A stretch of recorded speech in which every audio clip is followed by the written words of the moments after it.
মানুষ যদি ভালো কয়, আল্লাহ যদি তাহলে ভালো না কয়, 100 জন মানুষ আল্লাহ তাহলে ভালো কয়, আল্লাহ তারে বাঁচিয়ে রাখলে ইনশাল্লাহ আসবে।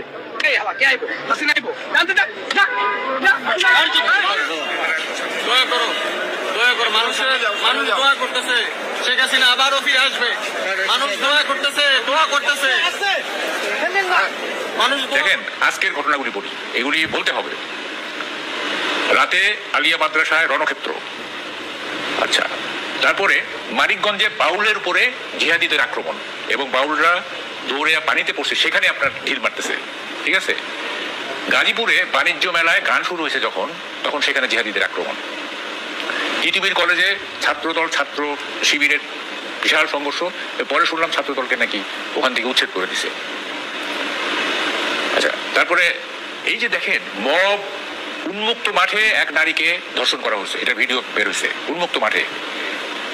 এই যে মব আবার শুরু হইলো, হ্যাঁ, আপনি নির্বাচন দিয়ে কি করবেন? নির্বাচন তো ভাই, নির্বাচন তো লক্ষ্য না, নির্বাচন তো হচ্ছে উপায়, একটা লক্ষ্যে পৌঁছাবার জন্য উপায়। তা আপনি উপায়টাকে লক্ষ্য ভাবতেছেন কেন? হ্যাঁ, লক্ষ্য তো আমাদের ভালো থাকা। ভালো থাকবো কিভাবে? একটা নির্বাচনের মধ্যে দিয়ে ইলেক্টেড বডি হবে, তারা দেশকে পরিচালনা করবে, তারপরে আমরা ভালো থাকবো। তা আপনার নির্বাচনটাকেই আপনি লক্ষ্য ধরে নিচ্ছেন যে এটা হলেই বোধহয় দেশ ঠিক হয়ে যাবে।